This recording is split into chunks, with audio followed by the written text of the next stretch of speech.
We're joined by Rachel O'Sullivan, who is the Environmental Manager at Royal Ballet and Opera. Rachel's passionate about engaging with staff, artists, audience visitors and suppliers to encourage discussion and promote action to reduce our impact on the environment. And also joined by Phoebe Currie. Phoebe is an independent sustainability consultant who works across the whole kind of cultural ecosystem of music, media and the entertainment industries, with a particular focus on supporting supply chain companies to drive measurable change. She is a registered environmental professional and a practitioner member of the Institute of Sustainability and Environmental Professionals, and also has an MSc in Environmental Sustainability.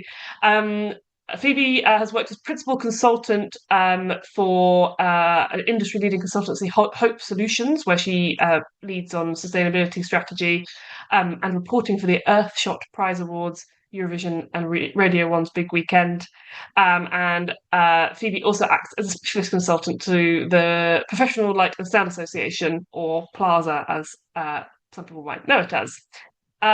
So just to start, before we hear from our speakers, I'm going to super quickly share my screen and just do a really quick whiz through of Theatre Green Book and operations. A lot of you here will already know this, so I will go quite fast, but just for anyone who's joining or has maybe been invited by a colleague who sort of doesn't know what we mean by sustainable operations, just super quickly going to run through that. So hopefully everyone can see my screen, and this is where the imperative comes from, and climate change being the most serious challenge humanity's ever faced, the cultural sector being a huge part of that, and given that we work probably largely in the performing arts and theatre, seeing where our place in our work, in our industry, lies with that, to make the behind the scenes as green as possible, as well as the stories on stage that we might be telling our audiences.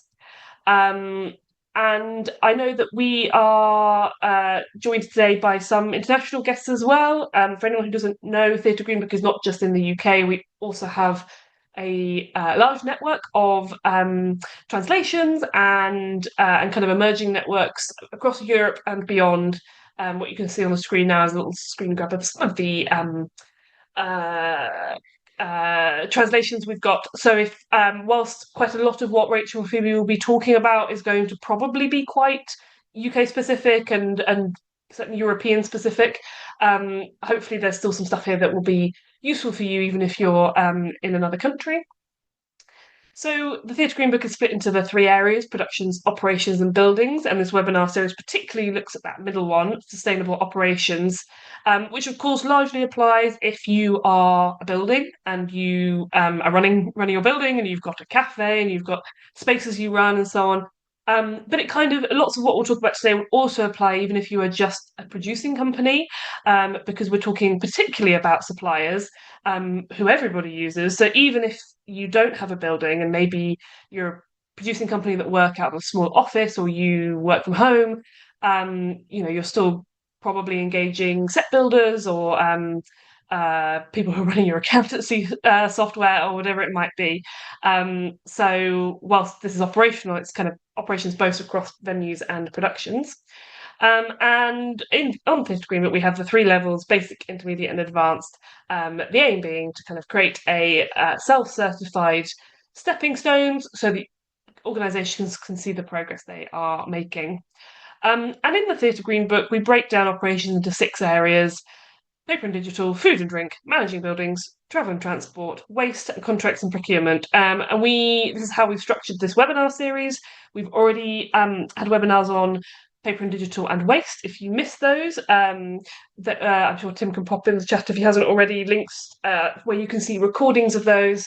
This one is, of course, focusing on contracts and procurement. And then across the rest of the autumn, we'll be focusing on the different areas. And you might hear us mention, or you might hear maybe in the discussion mentioned that the operations tracker that's kind of the sort of meaty bit of doing the Theatre Green Book. So if you hear someone talk about the operations tracker, I know the screen is very small, but this is kind of what that means when we're mentioning that. And it's there are different tabs across the bottom for each of those 6 areas I previously mentioned. So this is on contracts and procurement, and it's essentially a sort of checklist planning tool for you to, if you haven't already, sort of sit down, go through and work out what is your current practice, what could you be doing better, and to make yourself an action plan, essentially, for your operational practices. And I suppose this is just a useful one to always bear in mind, which is that some of what we're talking about today will be kind of probably at the slightly higher end of really digging into what your suppliers are doing or what they can provide with you. But sustainability is a transition, even if you're just making your very first steps on thinking about procurement, because it is such a big and quite difficult area. Hopefully today, even if you just take away 1 or 2 small things that you could maybe do, that's still a fantastic start. So please don't feel overwhelmed that you can't kind of necessarily implement all of these things that we're going to be talking about today in one go. So I'm going to stop sharing, and I'm going to hand over first of all to Rachel, who's going to be talking a bit about her the Sustainable Suppliers Form and Database. Over to you, Rachel. Thanks very much, Laura. So this is kind of so at the Royal Ballet and Opera, we realised that around about 70 to 80% of our carbon emissions were coming from our suppliers, and we did quite a long piece of work to engage with those suppliers and see if we could. Well, first of all, we tried to see if anybody had any carbon information, so that we could really assess that 70 to 80% estimate and make sure that it was correct, and start to get some client specific or supplier specific carbon data. And we realized that actually that's way ahead in the future, and a lot of our suppliers were not at that point in their sustainability journeys. So we brought our suppliers together and did some workshops with them, and one of the main things that they said was that they were finding that they were getting a lot of people asking them questions about sustainability, and that it was taking up an awful lot of their time to make these responses. So people were sending bespoke questionnaires or asking slightly different questions or had slightly different requirements. And as a result of those workshops, we realised that if everybody in the cultural sector was asking the same questions in the same way, using the same form, and then that information was all made available publicly, then it would save everybody, the suppliers and the organisations asking those questions, an awful lot of time. So that's what we did. So we did an awful lot of consultation, and we brought together, the Theatre Green Book were an incredible support on this, but we brought together lots of other theatres, museums, associations and bodies, Arts Council England, Julie's Bicycle, and we consulted on what questions we should be asking to make sure that we were covering all the bases. And then we've set it up in the most simple way that we could, so that it's accessible to anybody for free. And now we are currently just asking people to start sending this form to their suppliers. So I'll just very briefly share my screen so you can see it, as long as I can make the technology work, which is always an interesting thing for me. Right, has that worked? Not yet. Oh no. Hang on. Oh no, because I haven't pressed the key button, which is share. Okay, now can you see the form? We can see the form. Amazing. Okay, so this is a really simple Google form, and all you have to do is send the link to this to your supplier and request that they fill it in. So it asks, I won't go through it in detail, but it asks a range of sustainability questions, fairly simple ones, like do you have a green team or a sustainability committee, through to things about waste, and then we get slightly more in depth and start talking about whether you've got a strategy in place or whether they have got company specific certification. Once that form gets filled in, the supplier's sustainable information email address, which basically RBO and Theatre Green Book monitor, gets a notification, and then we transfer. I've just changed my screen and hopefully you can see that. Yes. Okay, awesome. So then that information gets transferred manually to this spreadsheet where my screen is absolutely tiny, but you can see that we've got entries here from different suppliers. So they are basically explaining all of the answers to those questions. We've designed the form so that we've tried to make it as unbiased as possible, so that small and micro firms are not don't look bad because they aren't doing things. There's lots of space to explain in here, so they can say, well, we're a tiny company, so everybody works from home, so we're really sustainable in terms of travel. There's lots of space for that. But the key is that we are asking our suppliers these things, and then we're hoping that people will start to use it as a bit of a gap analysis and realize that actually I've answered no to that question. What can I do about making that into a yes, I'm fabulous in that area? So then we've also put together a tab called Taking the Next Step, which provides lots of indicators and signposts as to where people can get help or can find further information on each question. So if they have answered no on question 11, then they can come here and go, oh, okay, there's some good examples of where I can start on this. Our suppliers always fed back to us that if you're not a sustainability professional, then this is actually an overwhelming area. So this is what this tab is for, because the whole point of the suppliers form and asking these questions is that we are actually pushing our suppliers to become more sustainable. So we're taking that in sort of two stages. We ask them where they are now, and then we give them guidance on where they can move in the future. We'll then, after a year, go back to each person that's on the list and say, do you want to update your entry? So that we're hoping that we will see progress as suppliers become more and more sustainable. And that's it in a nutshell. So I will try to stop sharing and hand back to Laura. Has it stopped? You have. Thank you very much, Rachel. Yes, back to the screen. That's brilliant. Thank you very much. A really great overview. And Tim has popped the links in the chat for anyone who wants to have a little investigate themselves. So we're going to dive in to some questions that I have got for Rachel and Phoebe. The idea being that, you know, this form and spreadsheet that Rachel has brilliantly made is sort of, you know, obviously a very sort of important end goal of how we've come to a lot of these discussions. So we're going to pull back now and talk a bit about some of the challenges that suppliers face and theatres as clients of suppliers face, and how we've kind of ended up with this form and how hopefully it will be useful. So Phoebe, first of all, I wanted to ask you a question about kind of the perspective of the suppliers, I suppose, what they find challenging, what kind of different questions they get, you know, potentially bombarded with, how sustainability is increasingly coming on their radar. So yeah, over to you. Yeah, sure. Thanks, Laura.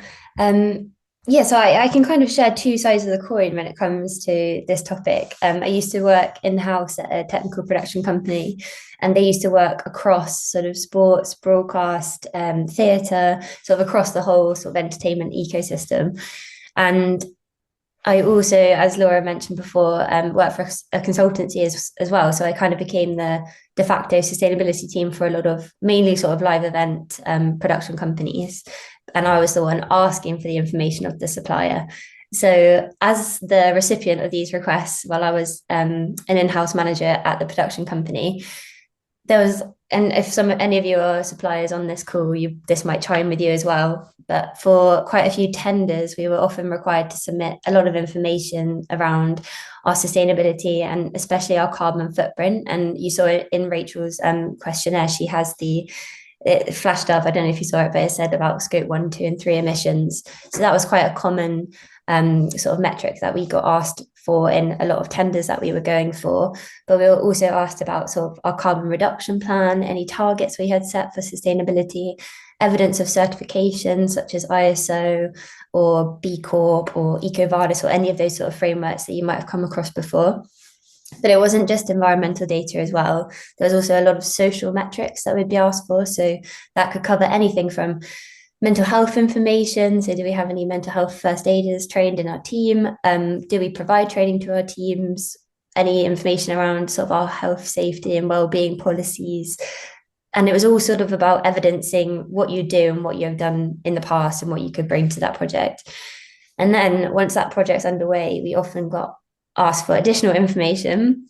So just to share a few examples, and I'm aware these are sort of major events, so sort of outside like theatre, but hopefully they might be relevant or provide a bit more perspective on what suppliers get asked. But for example, SLX had the contract for the Paris Olympic Games for broadcast and sports presentation lighting last year. And an additional request that came through after we sort of got underway on the contract was to provide information for all of the materials that we had in place on site. So all of the fixtures that we brought to site, what were the two largest component materials within each item? Where did they come from? How did they get to SLX? How did SLX get them to Paris? And then what happened at end of life? So that was like quite a big database that we had to pull together just for that one project, which obviously was a big project. But then all the staff travel, accommodation data, and freight sort of equipment transport data as well.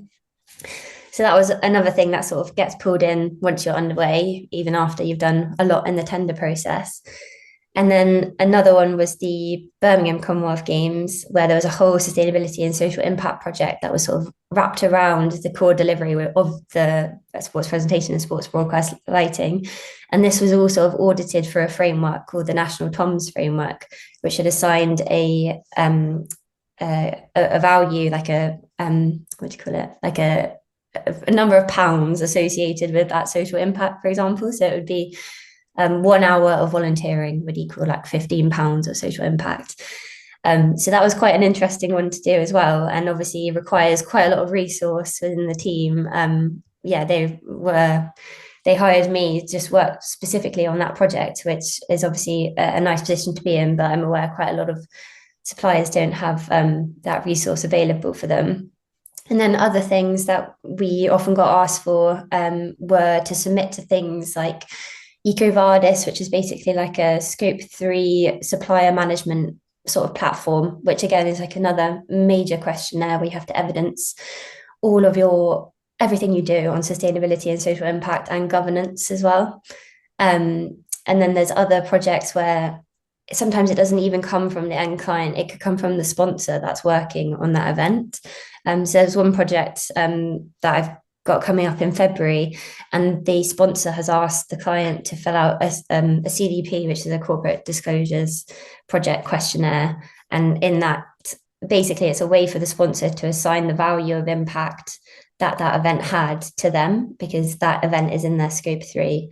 So to get that information, they then carry it into their corporate reporting.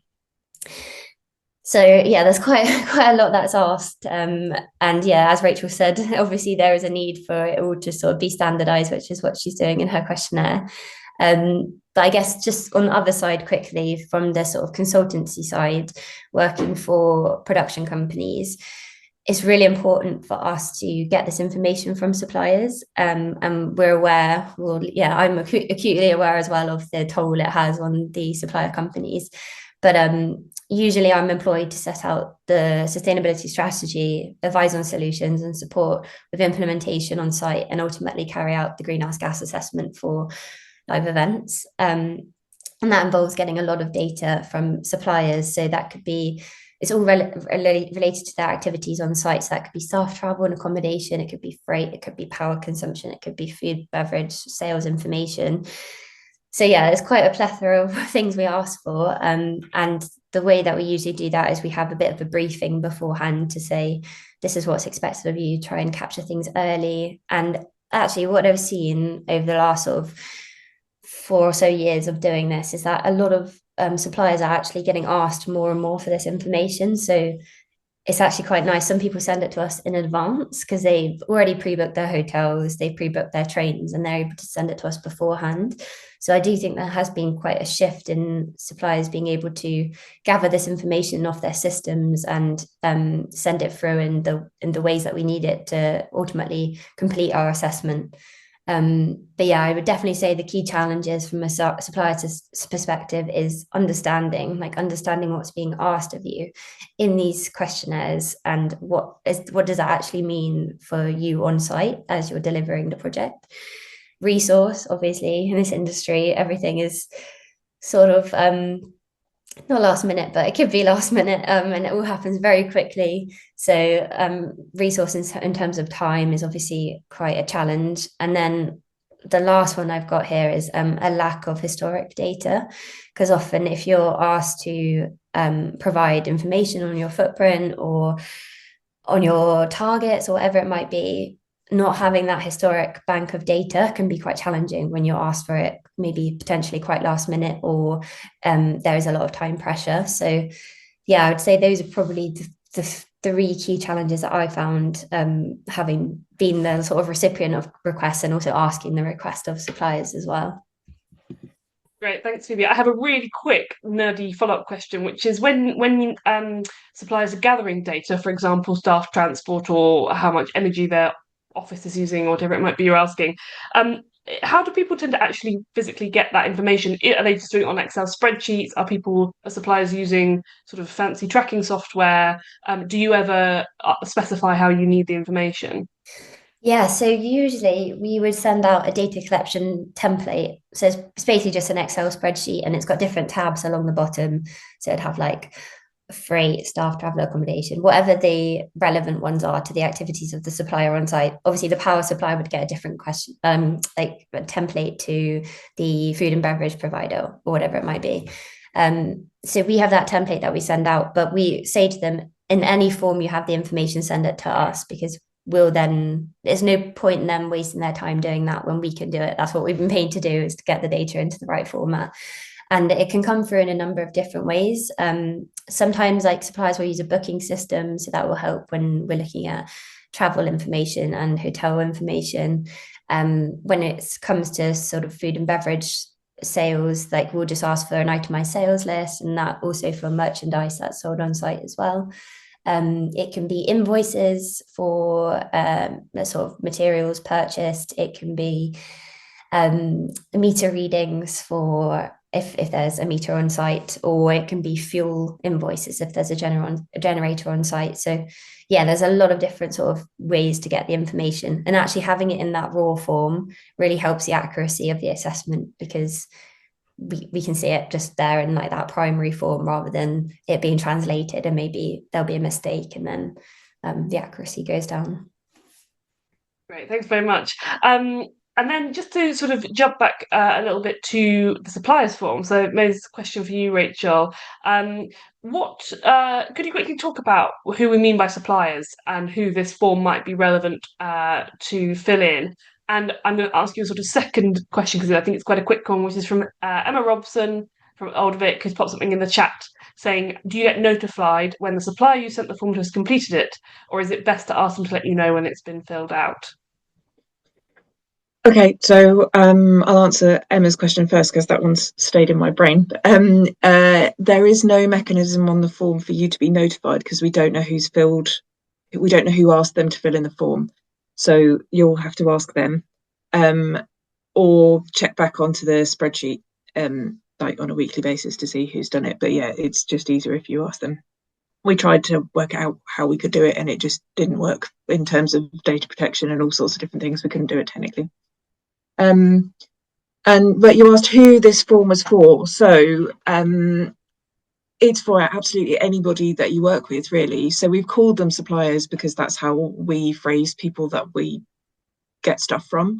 But it also includes, you could send it to visiting touring companies, you could send it to freelancers. It's basically anybody that you want to know sustainability information about. And I think it's also important to note that people can fill in the form and then send the answers directly back to you. They don't have to go onto the spreadsheet if they don't want to, if they're worried about publicly displaying this data. If they've answered no to too many things, or they feel that they're not in the place that they want to be, then they don't have to be displayed there. But I mean, I had a test go at filling it in to see if it was appropriate for theatres, and I could answer all of those questions. It's very generic, and it's been designed to be generic. So yeah, anyone that you work with, basically. Thanks, Rachel. And then this is one for both of you, but maybe slightly more for Phoebe, which is so I mentioned Plaza in your intro, Phoebe. So association bodies are, of course, trying to help their members with some of this information, how to report better on their products to clients. Maybe we're talking about lighting products you buy or whatever it might be. So you've got bodies like Plaza, a supplier framework, association in cultural enterprises. Can you talk a bit about some of the good things that some of those associations, maybe Plaza, maybe others, are doing to help their members? Yeah, sure. So Plaza, the membership base for Plaza is sort of like largely that sort of supplier group that we've mentioned before, that sort of services the industry, and it also has a lot of manufacturers in it and a couple of venues as well. So what we've done at Plaza is we've developed a couple of resources. So we identified like carbon footprinting is obviously quite a tricky thing to do and also can be quite resource intensive. So we've developed some guidance and some step-by-steps of how you can actually calculate the carbon footprint of your company. And then we released some guidance as well on a carbon reduction plan and how to do that and how to lay it out. So those are two resources that we've got already live on the membership portal. But we also recently launched a thing called the Carbon Reduction Commitment. And it's essentially a questionnaire, again, that helps us to identify where in our membership base people are on their journey. So there's sort of 3 phases to it. So the first phase is you're developing your approach. You've just started your approach, is phase 1. 2 is you're developing your approach, so to carbon reduction, that is. So you might have like sort of scoped out your carbon impact areas. You might be reporting on your scope 1 and 2 emissions. And then phase 3 is you start achieving your carbon reduction goals. So that's obviously like quite a long way down the line in your journey. So not many people have certified to phase 3 because achieving your goals is it takes a lot of sort of time, preparation, research, and all of that to implement it. So that's a way for us to identify where people are on their journey and also give more targeted support. So we're developing a plan of how we can, now we have that sort of information for the membership base, how we can then support people where they're at on their different phases of their commitment and offer more targeted support. Another thing Plaza has done is we've formed an alliance, which sounds very, I don't know what it is, very dramatic, but basically it's a number, I think it's 5 or 6 trade associations across Europe and the UK have come together to help with the issue of standardization. Because a lot of manufacturers will soon need to report on the life cycle emissions of the products that they produce for the industry. This is due to a regulation called the Eco-Design regulation that's coming out of the European Commission. And that means that they really have to look into the embodied carbon. So what materials they're using, what energy they're using, how they're transporting the materials to make the products that service the industry. And currently there's no standardization. There's no sort of like framework for them to follow. So there are some manufacturers who are doing these life cycle assessments, but they're all doing them in different ways. So what we're trying to do is create a framework that standardizes the approach and like the system boundary of doing that calculation, and making it international standards. So if you're buying a product from America or the EU or wherever it is, then everyone will be reporting in the same way. So then it'll be more easy to compare. It'll be easier to compare the impacts of different products and make a decision based on potentially like the embodied carbon within the fixture. Because if you purchase a fixture, that part of the sort of embodied carbon would go into your scope 3 emissions. So it does have a direct impact on your carbon footprint as well. So yeah, that's a couple of things that we're doing at Plaza. And this might be an impossible question to answer, but do you have any kind of vague time, if you had to guess what time frame would be on that European legislation coming in and when maybe theatres could be starting to see slightly more standardised sort of product declarations? Yeah, so the standardization project for the LCAs is really high up on the Alliance's agenda. So we announced the Alliance in September this year at Plaza London, and we are yet to have our first sort of kickoff to like define the projects that we're working on, but that would be one of them because that was basically the instigator for this whole alliance. But the eco-design regulations currently it changes quite a lot, but they are currently classing a lot of the equipment that we use in our industry as IT products, which under the ISO definition of IT, includes a lot of equipment that's relevant for our industry. And that means that it would come in around mid-2027. So it's quite soon. It does change quite a lot. Like there's lots of stuff going on. But yeah, really as Plaza, we're trying to make sure that we keep our members up to date on all of this and what's coming down the line for them. Great, thanks, Phoebe. Rachel, next question for you. I'm going to very slightly sort of smush two questions together, which is to sort of, taking a bit of a step back and the work you've done at RBO and how you ended up kind of doing the form. Could you tell us a bit about you already mentioned at the beginning where the kind of prompt came from, but could you just talk a little bit more about why you at RBO think the kind of contracts and procurement side of things is so important? And do you think you have managed to change any of your suppliers' behaviour? Have you seen any change over the last few years that you've been talking to suppliers about this? Yeah, I think I was hoping that we would talk about this because I think it's so important to understand why we're asking these questions. So we originally started out doing this because we did a spend analysis, and that basically it looks at everywhere, every line item that you spend money on in your finance system, and then assigns it an emission factor. And that emission factor is a very general one that's averaged over the entire of the UK economy. So that number is very vague and variable. And we were using that to work out what our overall carbon footprint was. And we realised, so we repeated it 2 years in a row, and we realised that it was only ever going to change if we spent different amounts of money in different sectors, rather than any work that we were doing to change the company or to pick more sustainable products wasn't ever going to be reflected in that reporting. So then we realised that actually, although this is a really helpful number to identify what areas we need to focus on, it's useful. It's a very blunt instrument, basically. And that's when we started to look at individual supplier data to see if they could give us their proper carbon footprint for that organisation, so that we could then take them out of that general spend analysis and replace that average number with the actual number.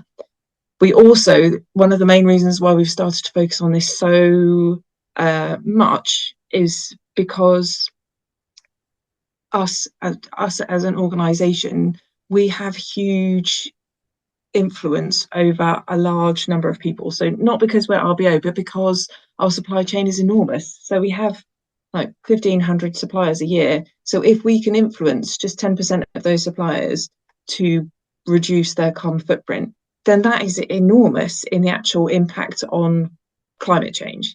So using our influence over our supply chain is one of the most important things that we can do in the cultural sector. I know that we can influence our audience, and that's much more visible and probably more publicly interesting, but doing that on our stages will take a long time and is not my area of expertise. I'm not in any way artistic, but what I can do is say to a supplier, what are you doing in terms of sustainability? And that question will then hopefully in some instances stimulate action. So that's the main intention, is that we ask these questions so that people can either show off what they're doing and show how they are best practice in their area, or they've got these great ideas, or they can go, ooh, well, we don't want to fill in that form because actually our competitors are doing better than us. And the whole point is for us to say, well, if your competitors are doing better than you, why don't you get better? It's like, we're not trying to move. We didn't want to go down the line that some organisations are, which was saying that we wouldn't work with people if they didn't have a net zero commitment that was the same as us, or if they didn't have an environmental policy, because we have got a huge network of suppliers, some of which we've worked with for hundreds of years, and some of which provide services that we can't really get anywhere else. We don't want to give up those relationships that we have, but what we do want to do is bring everybody along with us. And so the workshops were very collective, they were very collaborative, and it's that collaborative, we're all in this together, we all have a responsibility to do something, and that's kind of creating, sorry, I'm beginning to lose my thread now, Laura. That all makes, we all want to push together. Yeah, exactly. And yeah, it's a collaborative process rather than people feeling left behind. Just because you were sort of touching on it, I'm going to ask one more question and then come to some in the chat. But on that, what you were just saying, Rachel, about kind of, for want of a better phrase, how much you sort of force suppliers to come along versus a more collaborative approach through hopefully the form and so on. We've obviously, this webinar is about contracts as well as procurement. So my question for both of you is: do you think that organisations, theatres should have something in their tenders and their contracts that asks at least something of their suppliers in terms of sustainability, in the same way that you are going to be asking certain things about cost, and you might be already asking certain things about social impact and so on? Phoebe, do you want to start with that, maybe kind of how you've seen that change over the last few years? Yeah, sure. I mean, definitely, yes. I think people should be asking about it, as a short answer. The change I've seen over the years that I've been doing it is that initially in tenders, it was sort of weighted, the environmental and social impact sections were weighted about 5% at the start. And now I've seen tenders with up to 25% of the weighting being on sustainability and social impact. So it's really, that is increasing as an important sort of consideration when it comes to those sorts of projects. But also what I've seen work quite well when you're assessing the production in its entirety, like just a one-off show or maybe a tour, is putting into supplier contracts that they must supply information in order to create the greenhouse gas assessment of the production. We did that on a job recently, and we had a 97% response rate from our suppliers giving information back on their activities on site, which meant we could have a really holistic capture of the impact. It was for a music festival, but we had a great capture of information. And the more we do that, the more it sort of ripples into the industry. I've just seen that from working on different sort of live events. People, either if it's a repeat event, they're used to it and they don't even feel like they need the template anymore. They can just give us what we need, or they say, oh, we had to do this for this project, so yeah, I know what all you have to do for this. So I've definitely seen the more we ask, the more used to people are getting, the more people are getting used to these sorts of requests, and it's making it easier for us to understand the impacts of productions, which ultimately is how we're going to look at how we can reduce impacts, as if we know what the impact is in the first place. I think a really important thing to add to that is if you put stuff into your contracts, then you need to make sure you follow up on it. So some of the feedback from the suppliers was we have loads of engagement at the tender stage. It's all considered to be really important right at the beginning when we're winning the contract, but then nobody ever asks us for any of the data. So if you include KPIs if it's an ongoing contract, if you include KPIs, then you need to have good contract management, and you need to go back to them on an annual basis and say, what did you do about this? So asking for that reporting is really key, because quite often if suppliers have put in effort to put in systems to collect this data for you, they want to give it to you. And if you are not actually showing interest in the results, then they'll lose heart, and then they'll just realize that they don't need to spend that extra time and resource doing it. And if it's not got any benefit for them, then they're not going to continue. So you need to follow up and have good contract management practices.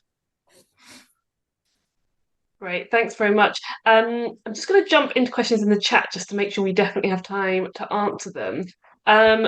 First one, I think for you, Rachel, is a very practical question, a good question from Hamid, which is about GDPR and data protection of the form. And Hamid's also said the supplier needs to sign in via Google to access the details. I don't think you do. I think you just have, but you do have to provide an email address and then obviously all the information you're providing. I was just going to dig out and link to our privacy policy, but do you want to just talk a bit about how how we make sure that confidential information doesn't end up public? Yes. So this is a very hot topic, obviously. So when the supplier fills in the form, they have to provide a contact email address. That contact email address is not put on the form, it's put on the spreadsheet. That's one of the reasons why Laura and I check through the data. So we remove any personal data. So any email address that includes a name, we remove that. And we also check for sensitive commercial data as well. So we don't want people to put their carbon footprint on there or any specific details like that. So we will remove that before it goes on.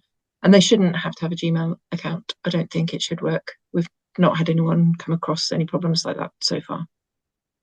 But there is a privacy policy statement on the form and on the spreadsheet as well. Yeah, on the form, if you scroll down, it's called privacy statement. And then I'm just pasting in the chat the bit that then refers to the fact that Sedgwick and Royal Balliol Opera kind of administrate this, and that we also have our own privacy policies behind that as well. Hope that answers the question. Samuel, I see you've asked a couple of questions around. I was actually going to ask if you are there. It'd be great if you wouldn't mind coming off mute and just maybe fleshing out your question. And also just saying what you mean kind of by your hiring clients, if you are able to come off mute. Hello. Thank Hello. you. I'm worried I've asked a question that perhaps misses the point somewhat, but No, that's great. I guess I'm asking from the perspective of we are a studios building and we do work with artist support and artist residencies a lot. We also have a hires sort of operation where we sort of hire out our spaces to visiting clients and theatre companies. We've been looking at sort of trying to sort of encourage more sort of sustainability behavior and more thought around that from our hiring clients. And I was wondering if this form could form like a basis or a jumping off point for asking those questions of those clients.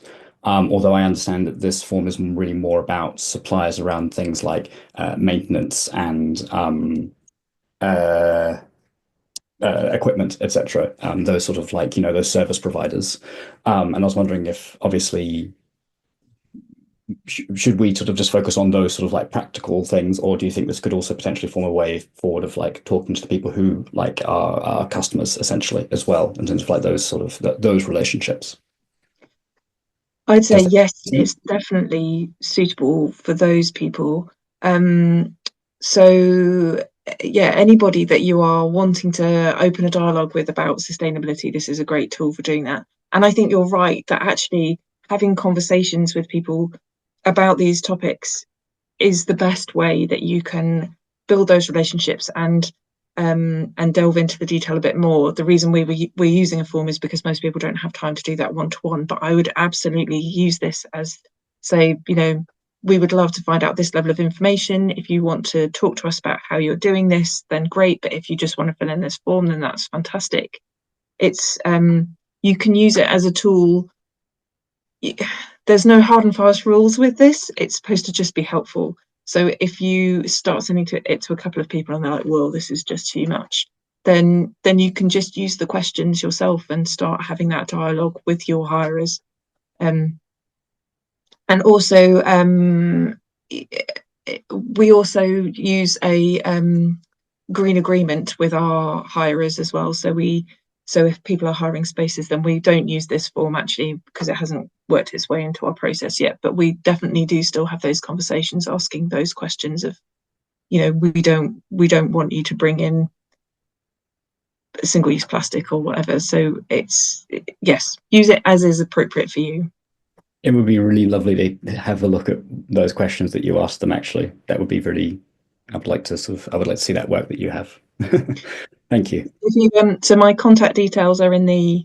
Are my contact details somewhere, Laura? If you want to drop me an email, we can. Thank you so much. I was also just going to say very quickly as a follow-up, Samuel, it's interesting, somebody asked a similar question the other day, actually, about hirers, And it sounds like RBO have a green hires agreement.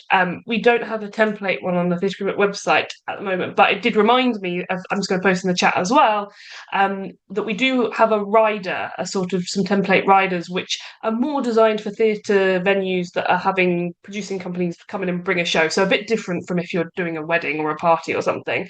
But that's so you know, but maybe again there might be some useful things in there that are around how you share what you do, and then ask your incoming companies to also whoever they are to do the same. So just popping that there in there as well. Is there anyone? Thanks. So has anyone? If anyone's got any other more questions, I have one more to ask, but we do have time if anyone wants to put anything in the chat, or if you want to raise the little hand emoji. But while we're having another think, I wanted to ask both of you, Rachel and Phoebe, about a very important question, which is how we make sure, you did touch on it, Rachel, but how we make sure that small entrepreneurial companies or freelancers don't feel left behind in this work, because we can start talking about quite scary things like, European legislation and lots of forms people have to fill out and so on. So yeah, Phoebe, I don't know if you want to start by just I know you've worked for some really big companies and really big projects, but how we can make sure that smaller companies and individuals don't get left behind. Yeah, that's really at the forefront of my mind with all the work I do with Plaza, because obviously there's quite a lot of smaller sort of manufacturers who are going to have to comply with what's coming up. So I think it's the role of us at Plaza to make sure that we have support and guidance in place to make sure that they can also come along with this journey, rather than just the bigger sort of manufacturers that can afford to do so. So yeah, that's a really important point of the work we're trying to do at Plaza. But also, I was speaking to somebody the other day, and he was saying a lot of our industry is made up of freelancers, and how are we capturing the impact of that? Because it might just be like one freelancer on a production, and they might have a very small impact. They might get the tube there or something. But then if you add up all of the freelancers that are working in our industry, that actually comes to quite a large impact. So I think Rachel mentioned before, but this form can be for anyone. So you can send it out to suppliers big and small, and get their information that way. But when we work on productions, we do send it out to every single supplier. And if it is just a sort of one person band, then we usually don't ask them to fill out the template. We just ask them quite simply, how did you get to site, in what vehicle? So we capture that travel impact, and if they stayed in a hotel. So we don't ask for loads and loads of information for them, but we get the essentials just to make it more accessible. I think it's also worth pointing out that that small organisations are increasingly going to be asked and required to do this. So if we can help them start on that process sooner rather than later, then when they are required to do these things legally, they will be in a great position. So there is coming out probably early next year, there's something called the UK SME voluntary emissions standard, which they are basically touting as the forerunner to any actual legal requirement. So any work in this area, and that voluntary emission standard is asking similar questions to the ones that we've asked in the form, so that it's much more stripped down. So there's only 5 questions, I think, in it. But if you can answer the questions on our form, then you can answer that standard, and then you can say, well, we have signed up to the voluntary emission standard, and that's another thing that you can put on your website or say in your responses to things. So this stuff is coming for everybody, and the sooner people sort themselves out so that they can answer this easily and quickly and with a low resource intensity, the better. Thank you. And I wanted to just ask in the final few minutes, one of the questions that came in via the sort of pre-asked questions, I think you've both fantastically answered quite a lot of these already, but one, I know that this is probably too big a topic to talk about in 7 minutes, but is around procurement policies. I know that theatres in particular have sort of issues with how we can centralise these things, because often theatres don't have one centralised procurement place. You might be, maybe somebody in the productions area or costumes department is doing a great work using this form, talking to suppliers, but the person who orders the paper for the office has never heard of it. And Rachel, could you just talk about how you have tried to tackle that at RBO, and whether you have a procurement policy, and how you kind of try and make sure that this is, known about and supported by all departments? I think you just summarised exactly what happens at RBO there, Laura. So we don't have centralised procurement. We have a head of procurement who does a fantastic job, but he is one man in a world of 1,000 people all looking to buy things. So this is really hard, and it's something we really struggle with. We have a procurement policy. It does include sustainability, but you have to be very mindful of what we're here to do, which is to put on, in our case, it's to put on ballet and opera. And if, I don't know, a day before the performance, we realised that one of the T-shirts doesn't fit the new cast member, then you are going to have to buy a T-shirt that fits them and get it as quickly as possible. So you have to be pragmatic and sensible in what you can achieve, I think. And the most important thing you can do is train the people who are doing the buying. So if they know and understand your ambitions, because, okay, I probably shouldn't say this, but policies are brilliant, but how many people in your organisation are actually going to read your procurement policy and remember it? So the training is actually the most important part. You need to have the policy in place so that you have something to fall back on, but the training is what, and the culture is what will get you to the end game with this. So your staff have to know that they should not be buying single-use items where they can avoid it. They should be looking for certifications on products. They should be incorporating sustainability into their decision-making. And we know very practically that in many cases, particularly in fabrics and that kind of thing, choosing the sustainable option can be more expensive. And if you're on limited budgets, which everybody is, then there's always going to be that way up of which one is the priority. But if you give people the tools to be able to make that decision themselves, then they are, and if they understand why that policy is in place and what you are hoping to achieve, then they're much more likely to incorporate that more heavily into their decision making.